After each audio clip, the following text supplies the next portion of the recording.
Hello, everyone. Welcome back to the Price and Value Journey. I'm your host, John Ray, and I'm excited today to welcome Benny Carreon to the show. Benny is the founder, CEO of Velocity Technology Group. He's got a passion for helping businesses harness the power of digital transformation using a variety of tools, including AI. We'll get to that here in a little bit. But his firm has grown into a global technology consulting firm that provides a mix of services that include managed IT and cybersecurity and cloud infrastructure and all the things that you would expect. But they're solutions providers at the end of the day. And we're going to talk to him a little bit about that in his journey in his firm. We're also going to talk to him about his podcast, WFH with Two Guys, Work from Home with Two Guys, that he co-hosts with Dennis Jackson, who we had on the show a few episodes ago.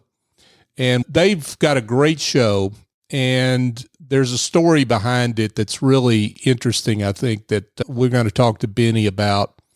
But Benny, welcome to the Price and Value Journey. I'm delighted to have you. Thanks for having me. I appreciate it. Yeah, I appreciate you, and delighted we can share your work and your journey. Speaking of journey, let's get into it. We talked a little bit about it at a high level, but what did I miss that you want to share about Velocity Technology Group? No, I think you did a good job. We are super passionate about what we do. And when I started this company a couple decades ago, we were focused primarily in the telecom space. And it was a wonderful way to be able to work with our clients. But probably about 12 years ago now or so, we started having clients who really were asking for more. Technology is this ever-evolving thing, and telecom was part of technology. So we were having clients ask us for more stuff. What can you do to help us improve this area? And what we realized that it was important for us to be able to look at our clients holistically and be able to say, hey, we can help you not only with your contact centers that you're developing, but maybe a CRM implementation, or if you want to migrate to the cloud, or if you have cybersecurity concerns. And most recently, we're doing a lot with artificial intelligence for our clients. That was really what took us to that way. So we really wanted to help our clients in whatever aspect they needed when it came to technology. Yeah, that's fantastic. And I would assume you drag your clients along, and sometimes they maybe pull you along, right? And sometimes they might want to pull you in places you don't want to go. I guess here's what I mean by that they've got ideas about technology, but you need to teach in a real empathetic, compassionate way that maybe we get where you want to go, but that's not the direction we'd recommend. Yeah, we have to take a look at our clients. And when people look at us, and if they truly understand our mission and our focus, is that we really want to be strategic partners with our clients. Sometimes we're treated as vendors. Hey, I need a solution for this particular issue. And then we'll bring in a vendor, or we'll develop a solution for them. And that's fine. That can be great, right? And I'm known as the phone guy with one of my clients, or I'm the phone guy, not realizing that we do much more than that. Or I'm the cybersecurity guy.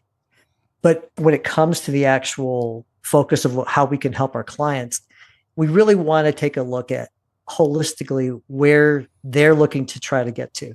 And we want to try to develop a plan to get there. And it's just not a matter of fixing your computers or just putting in some antivirus protection. There's a lot of stuff that we have to take a look at. And sometimes our clients do take us down in directions that maybe it's not the best for them. And we want to coach them along. We want to help them, because if they're asking us to come along with that journey, we want to be able to kind of help create a map for them. We want to help create that. So it's a little bit of a challenge. It can be at times.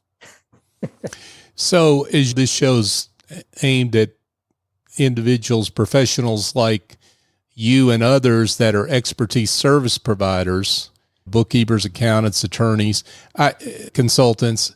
I think one thing that makes you a little different is that a lot of people, they go to their attorney knowing what they need.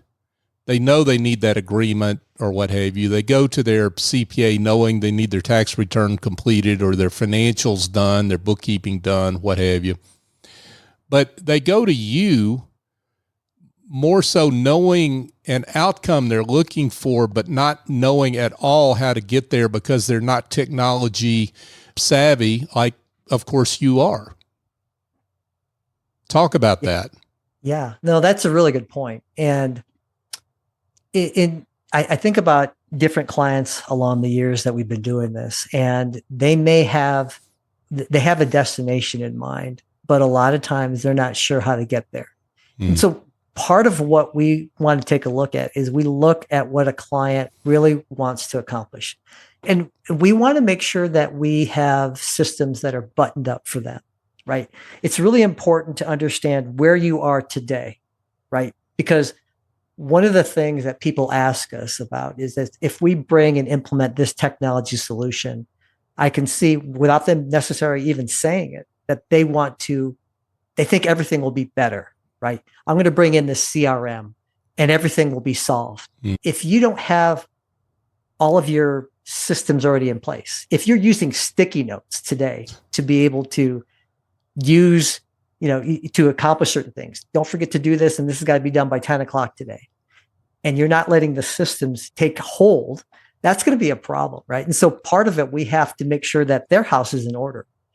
If it's truly what they want to do, if they have a certain goal that they want to accomplish, part of our responsibility is making sure we understand the total picture of what they're looking at today and how can we get them to that final destination. And sometimes it's a journey. A lot of times customers aren't asking for that. They want a product. They want a solution, right? And so we have to coach them along with that. And then that's a little bit of a challenge because they're thinking that we are an IT company. We come in there and we'll do the computers for them, or we're going to support their Microsoft setup.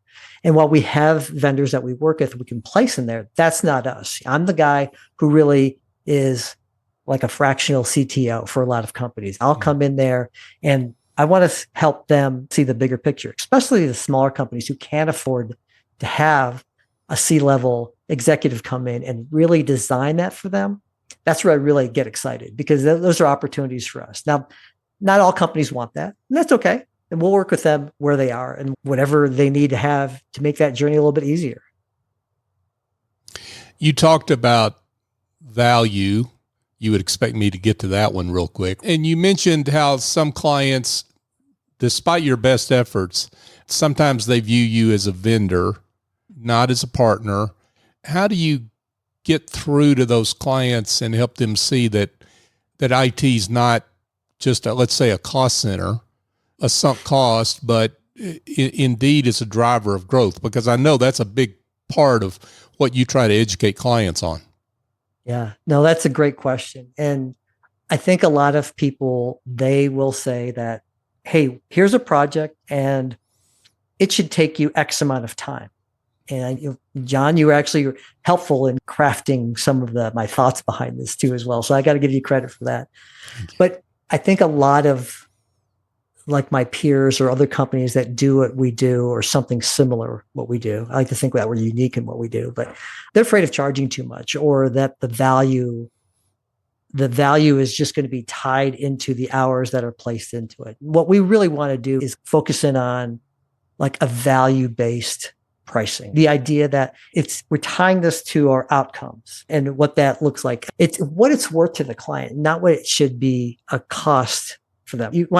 I say things like, hey, this is going to save your team 100 hours a month. Whoa. Okay. Now I've framed it in a way that really is interesting. Or if we can prevent $50,000 worth of potential losses for you, right? Because there's a gap with leads not being followed up and technology can help automate that, then that frames it in a better way. Because if I'm not costing them money and we're revenue, we want to be able to develop that. We want to pay ourselves. If we can develop a system for them. And like, for instance, if we do an AI readiness audit, that might cost them like, I don't know, $3,000 or something like that. Or if we're going to do a technology stack revamp for the company, and it's right around that same amount. But we can also add the value of me being a fractional CTO, and that might cost X of dollars a month to be able to do that. Or we're going to manage the automation and the security. We'll put that together and we'll put that as a monthly fee. And so when clients understand the journey that we're on together and the value that we're going to provide, then they get it. They understand it. And it's not just a matter of, hey, I've got to do this. Here's the money I have. Can you do it? Okay, maybe. Well, let's figure this out together. How do you get clients to take the time to have that conversation?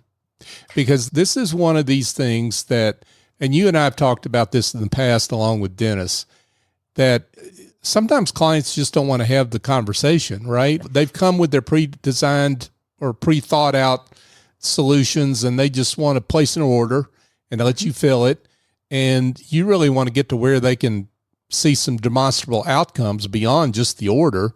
So how do you get them to have that conversation? Hopefully along the way in the conversations that we have with our clients, we're showing great value in terms of what we're able to do and accomplish. Because like you said, I'm typically brought in for a project. I have a client, think about the other day, and they need to have cybersecurity. They're being required to it because of the industry that they're in. And while we are going to address that particular topic and how this can be, how we can fulfill what they need, we want to make sure we're having the conversations and tying that to the cybersecurity conversation. How are you guys looking at how are you protecting your client data? And what's your plan in terms of if there should be a disaster? God forbid something should happen. A server blows up or malware infects the company, which is a cybersecurity concern. What are you going to do when it comes to what's your first course of action? And then we can hopefully lead into other areas in conversation. Will that affect your call center? Will that affect how you are addressing the infrastructure that you have?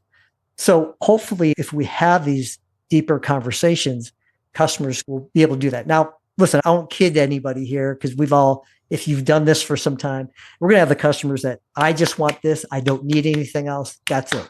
Hopefully in time, they still see the value with you, and it might not be right away.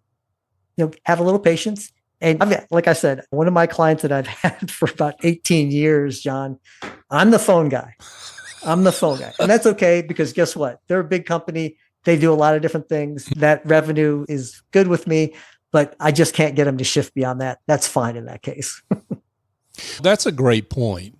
We can't get all our clients to take that leap with us. And so you cannot push a string uphill, as the old saying goes. And so as you move to having these value conversations around the value of outcomes that clients deliver, as you move toward value pricing, which is where you're trying to go, not everyone's going to make that trip. Mm-hmm. Yeah. Sometimes it's a matter of personality, or maybe there's a higher power. Maybe that they just don't want to do it because the big boss is saying, hey, look, this is all I need. And while there might be some value there, you work with what you've got. And I'm a big believer in just fostering the relationships and hopefully over time. I've had clients, John, where at the particular company, I happened to meet them. There was a specific focus and that's all they needed. And that was great. That particular individual I'm thinking of went to a different company. And all of a sudden, he was willing to talk about other things because he had more responsibility, more freedom, and we were able to sell some services there. So if I look back, I have both clients still. One client that's just doing one particular project with me, other one that he's no longer there, but I'm still doing 3 projects with them. And you never know where it can land. Yeah, you never know. That's for sure. Let's talk a minute about cybersecurity. And I've got 2 questions about that. Sure. I've got more, but we'll see what we got time for, right? Yeah. So again, cybersecurity is one of those services that is crucial for a business to have covered. Most businesses, I'm one of those, I have no idea what I'm buying. I'm counting on the expertise, the reputation of this person that I know really well. And that's really what I'm banking on. How do you distinguish yourself there when clients have a service they're buying where they really don't know the various features of it or they can't really explain it even? All they know is they trust Benny. and they trust Velocity, your company. How do you differentiate yourself in the market? I think that when it comes to cybersecurity, especially, we all have blind spots in this world. And the one thing that I see literally every day is, first of all, no one wakes up in the morning and says, I am so excited about buying cybersecurity. I want that for my business. No one says that, right? Hey, there are people who love cybersecurity. In fact, I know that's a big thing in colleges right now. If you want a secure job that's never going to go away, cybersecurity is going to be there, right? The thing about cybersecurity is and I hate to use this analogy, but it's one that people can relate to. It's like a little like insurance. And no offense to anybody who's in either of these worlds or in cybersecurity, but it's an analogy that I have, is that, again, no one wakes up in the morning and says, I'm so excited about buying insurance. We have to get it. We have to protect our business. We have to make sure that our livelihood, which if you think about it, John, a lot of what we do, especially in the service industry, the data that we have, the information that we have, that is our gold. That is the asset that we have. It's that data. And if we're not protecting that data, a lot of people think, hey, I've got an antivirus that came with my computer that I bought over at Costco. I've got a firewall. I think I've got a firewall. I think I do pretty good with my strong passwords, and I think we're secure, right? That we should be good. And that is a mindset that actually it's not bad. I actually think that's good. If you are doing those things, that's a nice foundation. But if you grow your company, and even if you have more than just a couple of people, that goes beyond what you've done. Because believe it or not, a lot of the problems we have cybersecurity have nothing to do with the systems and the computers. The computers they're going to work, right? They're going to do what they're told. The blind spot are things like phishing and social engineering. If you're familiar with that term, phishing, you might get, it could be a text, it could be an email. There's phishing, there's smishing, which is SMS phishing. But anyway, or you might get an email that looks like you need to reset your password with Bank of America or Netflix or name your social media. Those things happen all the time. Even though you might be savvy and your staff might be savvy, even not, you could have somebody who completely knows the stuff and you just catch them on a bad day. They're tired, they're not paying attention, they click on something. And that's all it takes. It's just literally a click. Mm-hmm. And that's really a problem, is that if you're not doing things like simulation or testing your employees, that social engineering piece, that part's the weakest part. And so some good practices that I tell people, and we talk about things like, you don't want to reuse passwords. You want to make sure you're using, if you're not familiar with the term, please look into it, multi-factor authentication or two-factor authentication, which is basically, it's just another mechanism to make sure it's really you logging into whatever cloud-based service you're logging into or your own system. Don't have weak passwords. Things that we talk about with our clients is that, hey, are you making sure that your software, all the software you're using, is patched and upgraded, all your devices? And inevitably, most people don't know. On my cell phone, I get updates for the apps that I use and the actual phone itself. But the problem is that we forget to do that. Or I'm in the middle of a call and I can't take it now, and I forget to update it. That's a point where it's weakness. And you can actually, if something should happen, you go to the wrong website, you could be compromised, right? The things I talk to clients about are, what's your incident response plan? We don't ever want to have a cybersecurity incident attack us. We don't want that to happen. But in case it does, what's your plan? Do you have a plan? Who's the first person that you're going to call? Do you have somebody that you're even going to call if it should happen? What do you do? And without a doubt, John, unless you actually have one put in place, you have a contingency plan or a disaster backup type of solution, most of us don't know what to do. We would not know what to do if we got attacked with malware. What's the first thing we do? Probably panic. But those are conversations that I tell people about. We have these conversations from time to time, and cybersecurity is something that, especially now with artificial intelligence, it's only getting worse. Right before we look back and we say about the Nigerian prince scheme, and there are people who actually still fall for that. I'm so sorry to hear about this, but it actually does. And you actually can see some more sophistication in some of these. As I look into it, and people are doing things with PayPal, or they're putting up stuff that looks semi-passable. the thing I tell people now with artificial intelligence is sophistication, like the bad wording of an email or a website. That stuff is going to be going away because they're going to just start passing that through AI. We need to do things like combat that kind of bad stuff with our version of it, with AI. It's one thing I'll tell people is it's never going away. If there's money to be made, if there's something that can be used to leverage themselves or somebody else, if there's a profit in there, it's going to be, it's never going to go away. That's one thing that's guaranteed. Yeah, for sure. How do you talk to clients about the value of what doesn't happen? Because that's really what you're talking about. It's success is nothing happens. And that's a rousing success because the alternative is something completely disastrous. But it's hard to get clients often to appreciate the fact that nothing has happened and see the value there. Yeah. Because the most satisfied client should be one that doesn't have to worry about that stuff. I have a client that not too long ago called. We started working with them, and it's unfortunate. It was a situation where they had been attacked, and he thought he had done everything right. And for the most part, he had. And so when we started looking deeper at the situation, it's just this one little thing, right?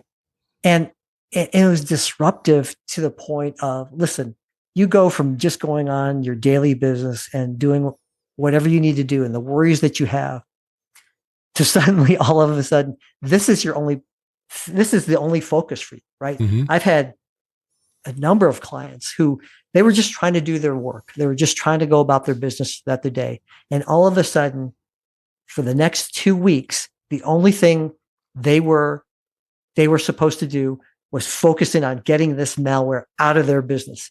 That took them out of business for 2 weeks. This is millions of dollars lost. And if people don't ever think that they can be hacked or their system's resilient enough, and it's only until you find out that it's not. Listen, the US government, who has military grade encryption, who has gotten the best that money can get in terms of cybersecurity protection, they've been hacked.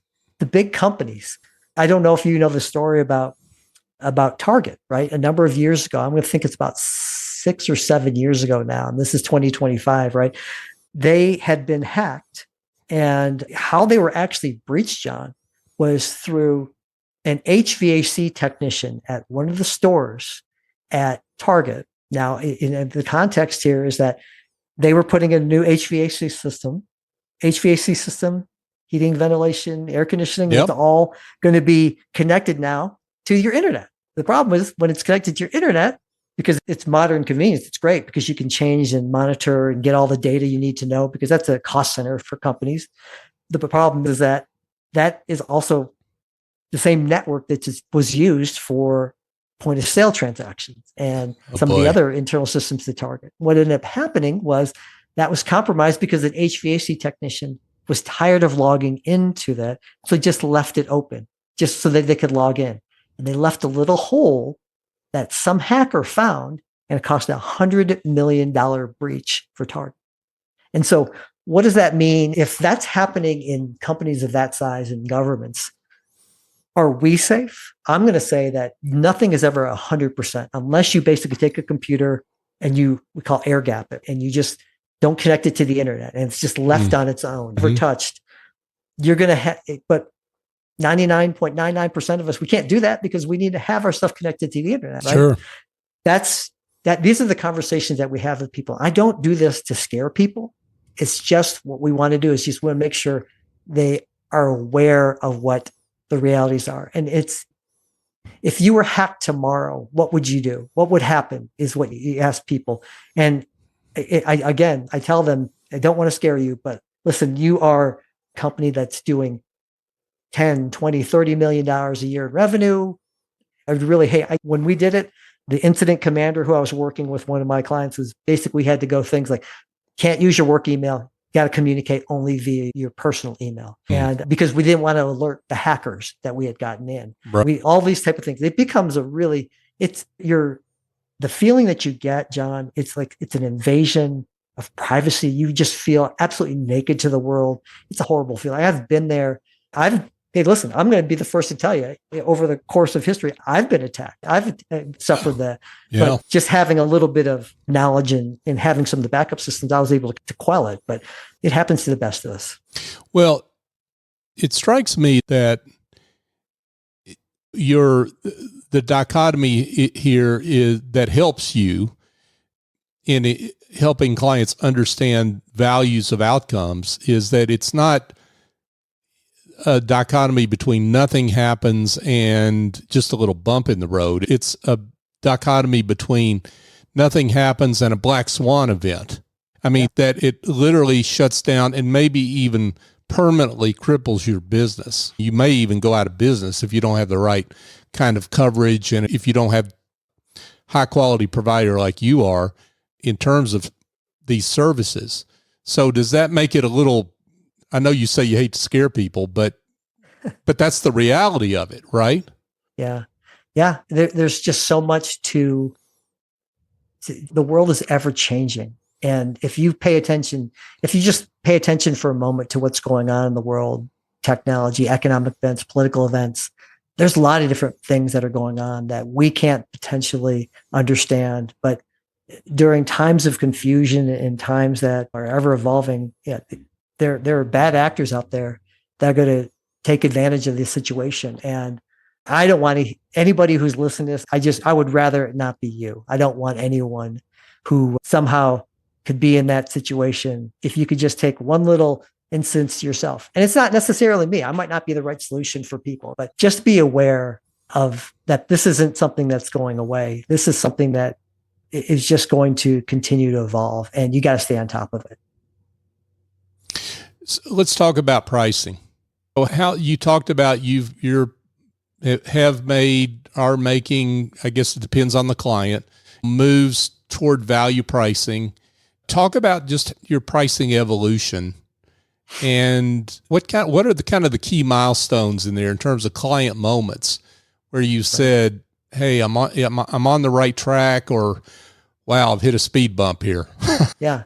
The value that we have, it took me probably about 10 years into my journey to really understand that it was a matter of the value that I'm bringing to my clients. And it's not a matter of placing a product in there. And then sometimes tell clients that if you are looking for the cheapest solution, I'm probably not it. And you've probably heard that even before with other providers, but I really subscribe to that value. The fact is that I like to work with customers that see me beyond just the vendor and the product. And it's because that's where the value truly is. If I'm going to be coming in there and you are entrusting me with a portion of your business, I'm going to save you money in the long run because I know that the solutions I'm bringing in here, there's going to be a cost associated with it. And maybe it's not going to be the cheapest one that's out there, but I bet you I'm going to do a better job than what you have today, but also in terms of what the outcome will be in terms of, hey, if I'm able to stop you from losing a certain amount of leads because you didn't respond fast enough, and technology is that solution. If every quote or invoice that was out there, and we are automating that piece for you, because I don't do my billing. I only do my billing once every other week or whatever, because it's a manual process. But if I'm able to, like literally the minute that customer is done with you, we can automate that piece and you've gotten that revenue faster than you had with your old systems. How much is that worth for you? And if we could have your team not focused on things like fixing logins or manually entering data, what's the value in that? And this is the stuff that we can do, because a lot of customers, to your point, John, is like, they don't know everything that we can do. My responsibility is to just relay that back to them. While they were looking for a solution, maybe they were looking for a CRM, but how about automation and the value chain that we're able to bring in that goes beyond that? Okay, I see that. And so you have to be willing to not only tout yourself, but you have to be willing to let the customer hear the entire picture as best as you can. So we would be remiss, and I'd get a lot of emails if we didn't talk about AI. Sure. So let's go there. Yeah. And maybe, I'm just curious from your perspective, because you've been at this a while in the technology space and you've seen the growth and development of technology support for businesses, maybe is the way to put it. Where are we with AI? Because to me, that's a question that a lot of people like me don't really know the answer to. We see all these, we see the curmudgeons, right? We know who they are. We know what they say. We also see the folks that are real evangelists, and sometimes they may seem a little over enthusiastic. What's the state of where we are as it really affects businesses like mine and the others that are listening to this show? Yeah. I've been doing this long enough, John, where I've seen technology change dramatically over the years, right? So as a kid, we didn't have the internet at home. I tell my son this, and he looks at me like, "Oh my God, did you ride a dinosaur to work?" Type of thing. But you and I have seen those types of changes in the adoption of cell phones and the social media and how that all took off. Right, and we see the hockey stick graphs in terms of adoption of these type of technologies and what that's meant. I've never seen anything so widely adopted. And I don't know the statistics, but when OpenAI released ChatGPT, it was in November of 2022. I'll never forget that. And I had been working with AI, not directly, but through my vendors and implementation, a lot of the systems behind. If you've had Alexa or if you've had a Google Home, you know what I'm talking about, because those are a form of artificial intelligence. And in terms of where we are today, the adoption of artificial intelligence is like nothing I have ever seen. I've never seen a technology that like wildfire has caught on. And it literally, quite literally, John, affects every man, woman, child in the world today in some capacity. And you may, even if you're not directly using it, the companies that you visit, whether it be a restaurant or the plumber who comes to your house, they're using artificial intelligence in some capacity, or should be. And we're starting to see that. And so where we are today, we're still very much in the beginning stages of where AI is. And you'll hear terms like AGI or ASI, artificial general intelligence, which is the ability for AI really to think and grow better and do things and learn on its own and constantly evolve. ASI is artificial superintelligence, which I think that's a point where people freak out, right? That would be a different level, and we're ways away from that. But there's an interesting article that I read not too long ago, and it's about this. I can't remember the scientist who it was quoted on this. It's about the sevenfold advantage. And if you remember when we were mapping out our genome, right? When people said that, hey, we've mapped this out to 1%. People were like, oh my gosh, this is going to take forever. This is going to take a long time. But the reason that people don't understand is that adoption and the way things grow is that it doubles every year. So as an example, if we talk about, we've got 1% that we've done with AI, and actually we're farther along that. 1%, if you double it to the second year, is 2%. 2% doubled to the third year is 4%. 4%, 8%, 16, 32, 64, and then you're done. You're there. That's in 7 years. AI is moving. Some would argue it's moving at a faster clip because there are so many companies and individuals that are adding to it. I've never seen, literally, John, I will go a week and you will hear all of these new models or solutions that are being implemented with artificial intelligence. And to everybody out there, I probably lean more toward the evangelist side in terms of the AI, though. I'm not like, it's not the solver of everything. We still will never get rid of the human being. We absolutely. So hear me when people who think that I'm just all about AI, we need the human creativity. We need the human touch. And we're not there yet with AI. But what I am saying is that AI it's an inevitability that we're going to need to have this to be competitive in our businesses. People are worried about their jobs. People are worried about their businesses and what artificial intelligence will do. This is a tool. It's a mechanism. Just like when spreadsheets were invented, And bookkeepers were really upset that spreadsheets came out because all of a sudden that was taking out the human element. And go back farther than that, you go to calculators and people were saying, we're going to make our minds into mush. And we need to have that. AI is going to be, it's going to be a game changer for us. The things that used to take me hours to do, even going through my email, let's call it a simple thing. I used to spend roughly about 4 hours a week just sorting out my email. I have spam filters and I've got all the stuff filtered out, but there are some emails in there that I still want to see, maybe not right then and there, and I'll read them. And do I ever get to it? My email just would get ridiculous. Now using AI, I actually have my email down to a point where I only need to spend about literally 30 minutes a day and I'm done with everything, with all my email. So think about what this is going to mean for us. The idea, people ask me, John, is how do I know if my business is ready for AI? And here's some things that I'll share with you that people should think about, right?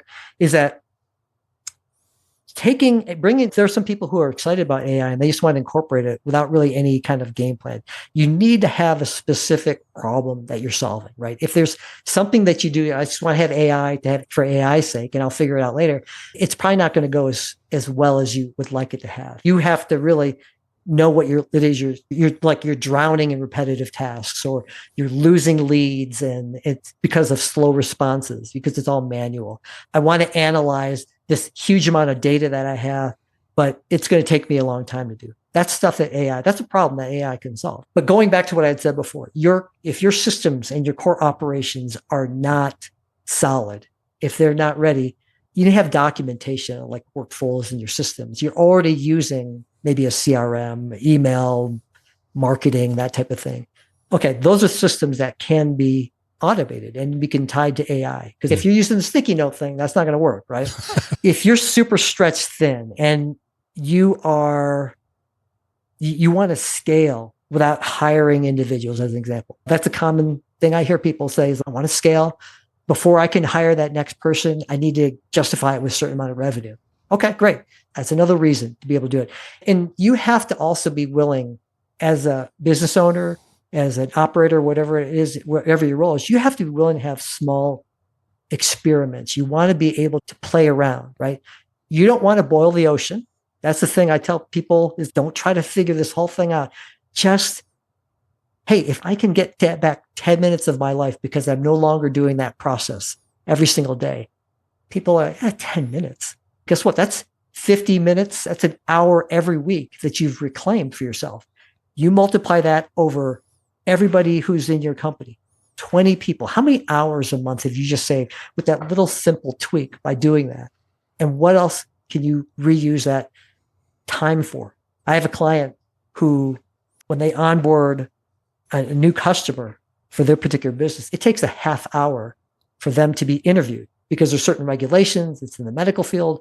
They have to do all this. It's a half hour of an individual's time. And if you're paying somebody $20 an hour to do that, you've spent $10 onboarding that person. And they can only do a limited amount of people. If you want to scale, and if you could onboard, and maybe you could have AI talk to some person to be able to get all that same information, not only can your customer could do it at their own convenience, you could do 10, 20, 30 of these at a time instead of just one.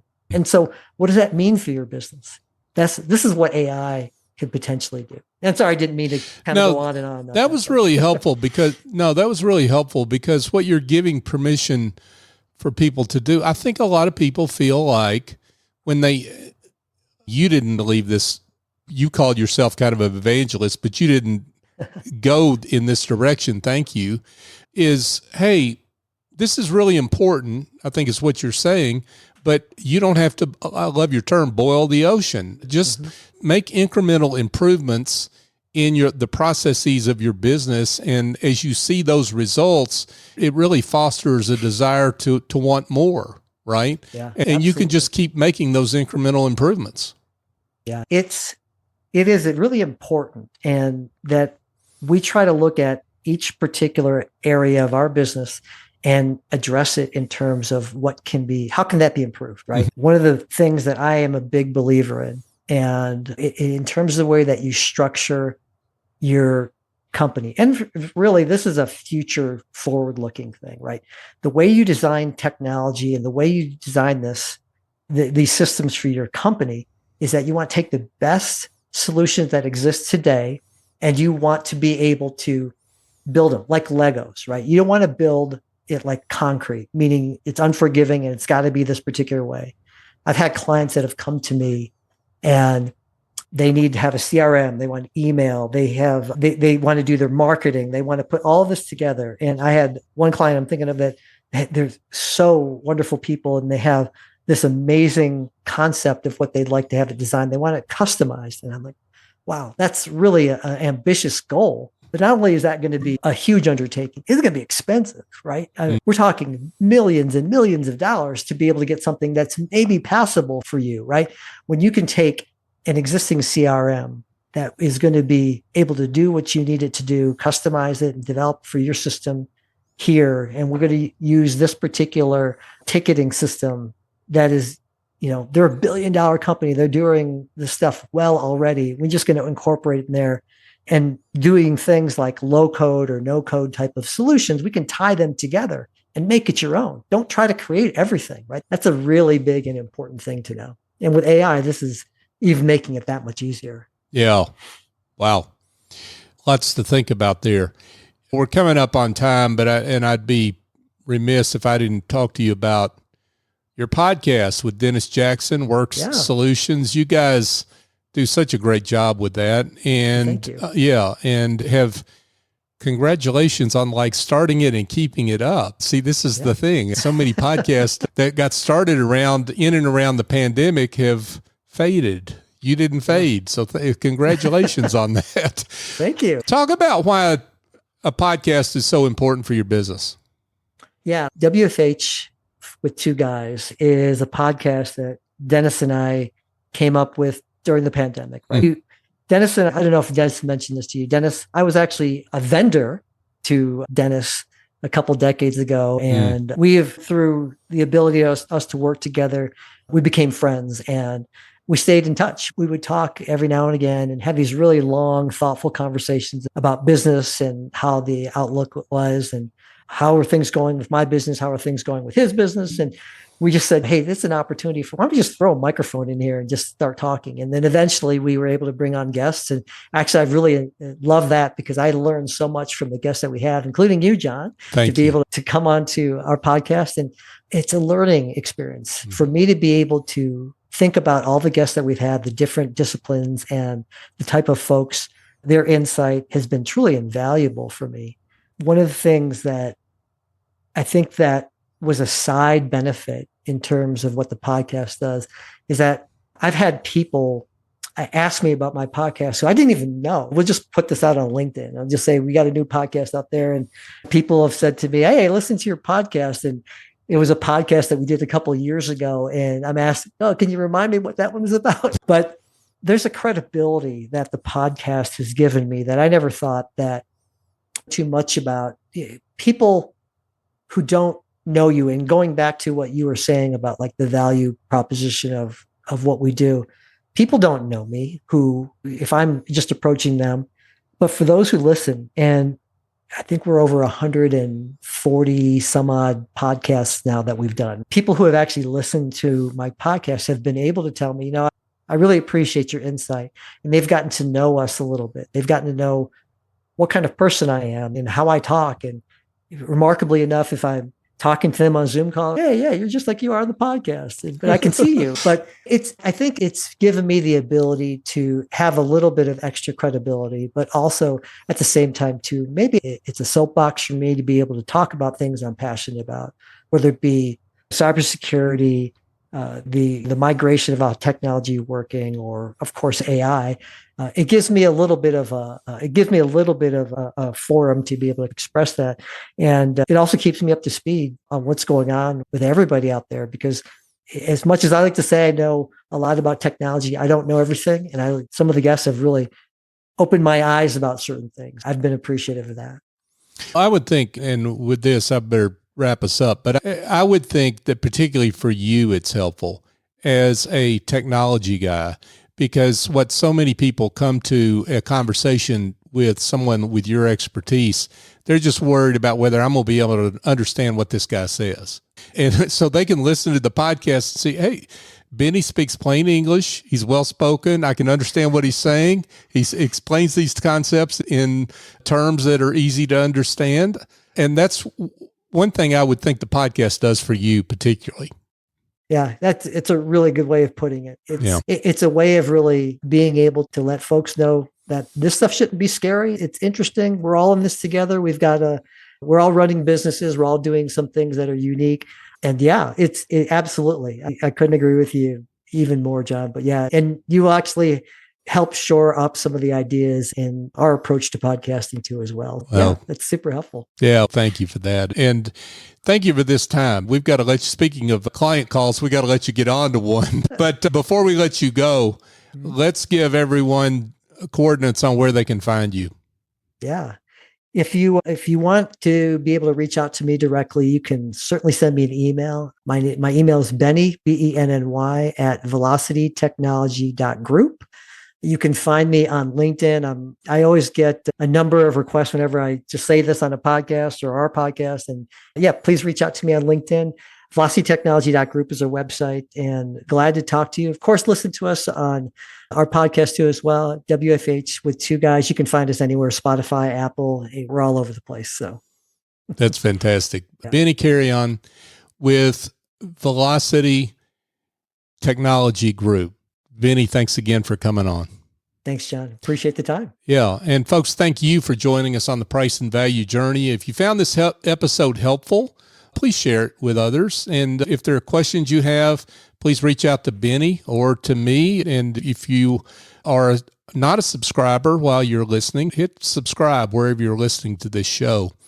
And if you're an expertise service provider, you're selling what's between your ears, and you've got questions about your value, your how you communicate your value, your positioning, or your pricing, I've written a book for you. It's called The Generosity Mindset, A Journey to Business Success by Raising Your Confidence, Value, and Prices. And you can find out more about that book at thegenerositymindset.com. And if you want to connect with me directly, feel free to email me. john@johnray.co is a great place to email me. On behalf of Benny Carreon, I'm John Ray. Join us next time on the Price and Value Journey.